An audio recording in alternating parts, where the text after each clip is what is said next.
We're going to talk about Judaism and Islam. Right now, I want to stay with Christianity and the Holy Trinity. So many, so many centuries ago, thousands of years ago, Isis, Horus, and Osiris were thought of as a Holy Trinity. By whom? By the Greeks. The names Isis, Horus, and Osiris are Greek names. They're Greek names for African personalities. Now, we mentioned at the top of the show that I refer to myself as a memory recovery specialist. So let me just play that role for a second. Please do. We're here in Washington, D.C., and the most obvious symbol of the capital of the wealthiest and most powerful nation in human history is an object that is known as the Washington Monument. Yes. It stands in the geographical center of what was originally the 10-mile square of the capital of the United States of America. Now, that symbol is an ancient African symbol which represents the resurrection of an African king named Asar, whose name was later changed by the Greeks to Osiris. So that symbol is the oldest symbol of resurrection known to man. And I might add, Rock, that symbol was developed in Africa, principally in Kemet, the country that the Greeks renamed Egypt. That symbol is over 6,000 years old. And it represents a man, Asar, who was the founding father of Kemet, the nation of the black people. And Asar was murdered by his brother. His body was cut into a variety of pieces. One story says 14 pieces, and scattered throughout the land. Asar's wife, Aset, who's known as Isis to the Greeks, searched throughout the Nile River and found 13 of the 14 parts of Asar's body. She laid each of the pieces out and literally remembered her husband, washed his body with oils, wrapped his body in bandages, and created the first mummy in human history. And as she was about to bury her husband, she grieved, as any wife would grieve, because she was about to bury the man that she loved. She also grieved because, according to the story that is over 6,000 years old, a story with plenty of documentation that I see every year when I travel to Egypt, Aset was also a virgin. And before she buried her husband, the spirit of her deceased husband, Asar, came and impregnated her. And then 9 months later, the virgin Aset gave birth to their son, Heru. Now, according to some versions of the story, Heru was born 6,000 years ago on December the 25th. So we have, within the story of the founding Paris of ancient Kemet, Asar, Set, and Heru, the fundamental story that would later be incorporated into the Bible as the story of Jesus. And there are numerous parallels that, again, any person who is questioning what I'm saying, if they were to have a conversation with any trained priest or rabbi or bishop, someone who is going to divinity school, they know this story. And that is also the reason why you'll find this same symbol that looks like the Washington Monument. It was known originally as a tekken. We know it better by its Greek name, obelisk. They will find a tekken in the center of St. Peter's Square. So you have to ask the question, what is this African symbol of resurrection doing in the center of the Vatican? And why is it that every Easter Sunday, when the Pope stands on his balcony and delivers his sermon about the resurrection of Jesus Christ, there are 150,000 people standing in St. Peter's Square surrounding that tekken, that oldest symbol of resurrection, and every pope knows that story. So it begs the issue that not only do people of African ancestry need to have their memories restored, but people of all nations need to know the greater truth of an African story that has been hidden from most people on this planet. In 1993, I think it was, I was at the Vatican, and they took us on a tour. And I asked the tour guide, could he allow me to see the Black Madonna? I thought he was going to have a heart attack. Tell us about the Black Madonna. Well, the Black Madonna, there are several Black Madonnas. Pope John Paul II is from Poland, Czestochowa, and in Czestochowa, they have a shrine of the Black Madonna. So every time the Pope went home, he would go and pray at the feet of the Black Madonna. The Black Madonna is the Greek version of Isis and Horus, which is the Europeanized version of Heru and Aset. So this story that I told earlier about Asar, Set, and Heru, and the virgin Aset being impregnated by the spirit of her husband Asar, and Aset giving birth to Heru on December the 25th. So if we follow that narrative, Aset was forced to flee for her life because the king of Kemet, Egypt at that time, Set, was looking to kill the son. And so Aset and her son literally hid in the bulrushes. And I could take you to temples in Egypt and show you these images. And so she was Aset and Heru were worshipped by the Greeks as the Black Madonna and Child. And then it was later, much later, that Eusebius took these ancient stories, took these ancient myths, and that's the essence of it. This story is mythology. It is not a historical fact, but it is a myth that is used to imbue people with a certain level of understanding so that they can relate to things beyond the physical. And so it was Eusebius who grafted these stories into the new narrative that they were creating in order to control the people physically, mentally, and spiritually. You use the term myth. Yes, sir. Would you then suggest that the birth of Christ in the manger and the Holy Trinity is a myth also? Rock, you're going to get me in trouble. Okay. That's what we do. But let me say this. I remember in 1981 reading John Jackson's book, The Introduction to African Civilization. And John Jackson was a brilliant human being. He probably had a photographic memory, a brilliant scholar. And in his book, Introduction to African Civilization, he talks about the Christ myth. Now, there's a book called 101 Myths of the Bible. There's a book by Kersey Graves called 16 Crucified Saviors. And in this book, we find that there are 16 historical personalities that grew out of myths about 16 personalities who also were the product of a virgin birth, who also were born on December the 25th, who also were symbolically crucified. So what you see in this narrative is that myths are powerful tools that may not necessarily be true, but they have truth in them. And so it's a means of telling a historical narrative across time and space, such that everybody can relate to it. So in that context, if you like, I could break down the mythological elements of the story of the birth of Jesus the Christ. And it's all based on historical facts and astronomical facts. Now, I'll tell you something. As the foundation of Christianity, yes, I'd like for you to take a stab at your thoughts on just that. Well, Do that breakdown. And let me put this in context, because I was born and raised in Chicago. I grew up in a Christian household. My grandmother was probably the most religious person I ever met in my life. She took me to church, and every time I went to church, I would ask questions. Yeah. Why don't I see people who look like me in the Bible? Why, and I asked, and she would say, just don't ask questions. Yeah, like my mom did. And so that developed in me an inquisitive mind, and led to me asking questions that I wasn't supposed to know the answers to. And when I, as a college student here at Howard, would go home and have conversations with my grandmother about some of the things that I was learning, I realized that my grandmother was not prepared for the information, to receive the information that I learned. But because I loved my grandmother, I respected her and didn't try to move her beyond where she was.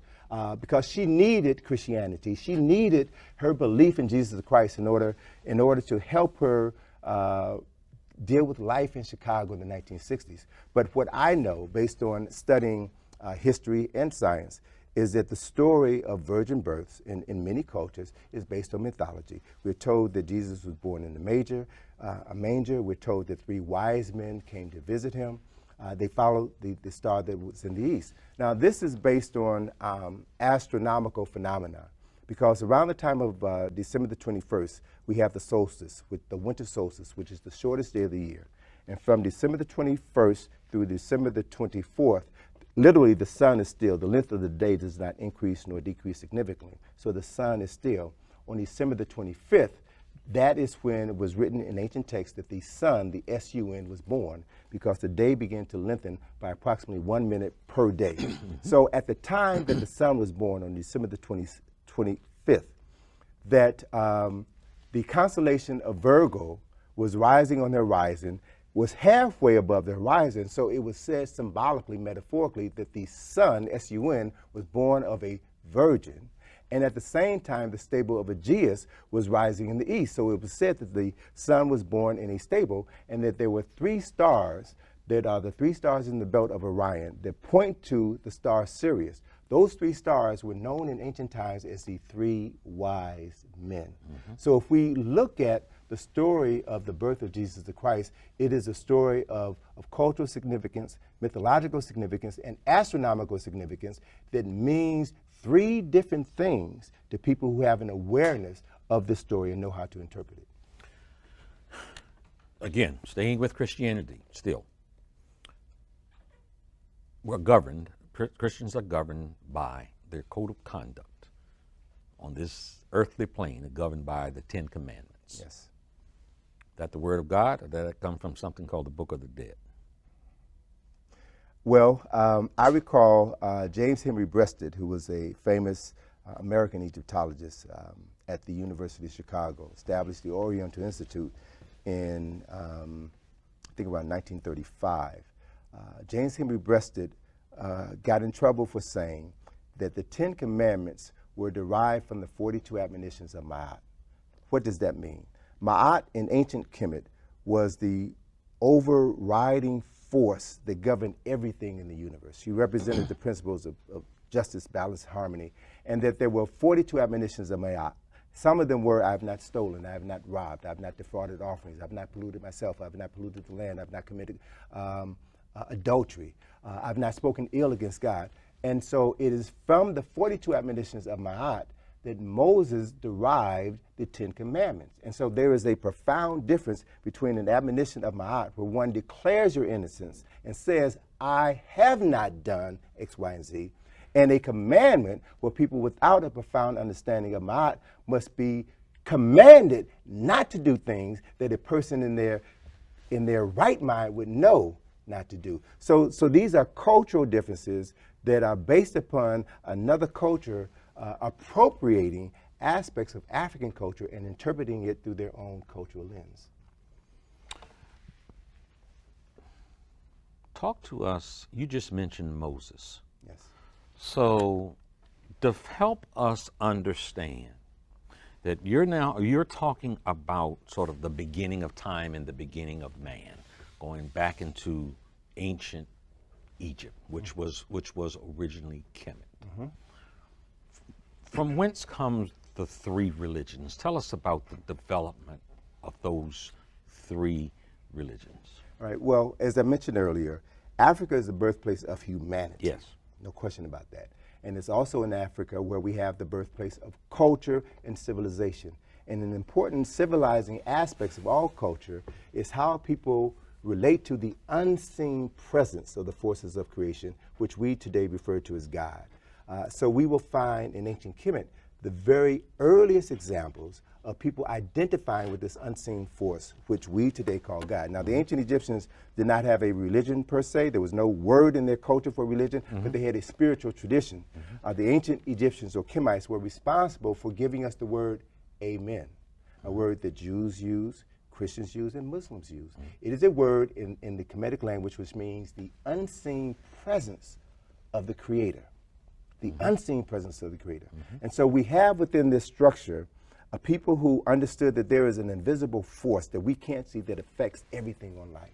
And through a process of identifying what they refer to as nature. Nature is a term that means the principle or aspects of the Creator. The mind of man is too weak, too small to understand the totality of the Creator. But by understanding the many fragments or parts of the visible manifestations of the Creator in the air, in the water, in the plants, we can come to know this force. And by knowing this force and incorporating this knowledge into our lives, we can cultivate a relationship where we lift ourselves up. So we have in Kemet the very first people who talked about a relationship with the unseen God. We have in Kemet the first temples that were built to acknowledge or to house the spirit of God, and a process, rituals, if you will, for strengthening that relationship. And so the people of Kemet established the oldest culture known to man. It was in their day what the United States is today. the most powerful nation on the planet. So people came to Kemet from all over the world. People came without a religion, studied the spiritual traditions in Kemet, and then left with a concept which they then introduced to their people, which became known to them as religion. But if you look at the origins of Judaism, Christianity, and Islam, you will see beyond a shadow of a doubt that they are rooted in ancient African spiritual traditions.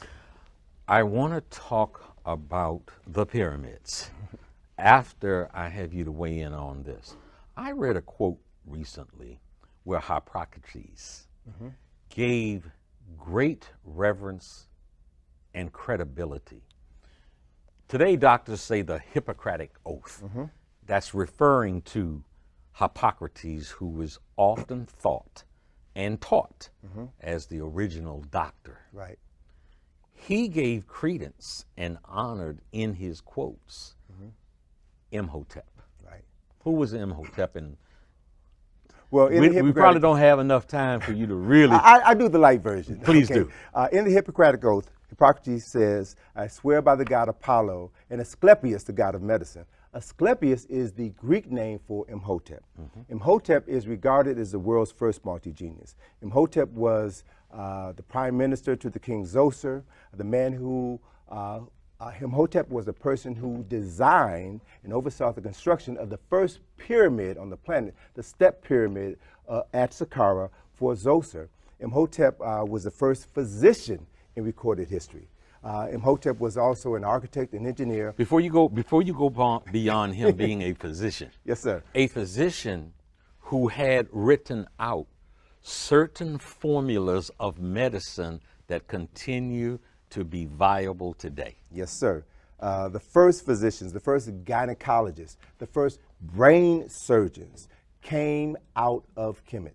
The first test by a physician to determine if a woman was pregnant was developed in Kemet. The first test to determine the sex of a baby was born in Kemet. So if you had all of this knowledge happening in Africa back at least, I would say at least 1000 BC, then it would make sense that others would come here to learn this science and then go home and then declare themselves to be the originator of medicine or the originator of philosophy, which is essentially what the Greeks did. But in their early writings, they acknowledged the fact that this source of information came out of the Nile Valley, came out of Egypt.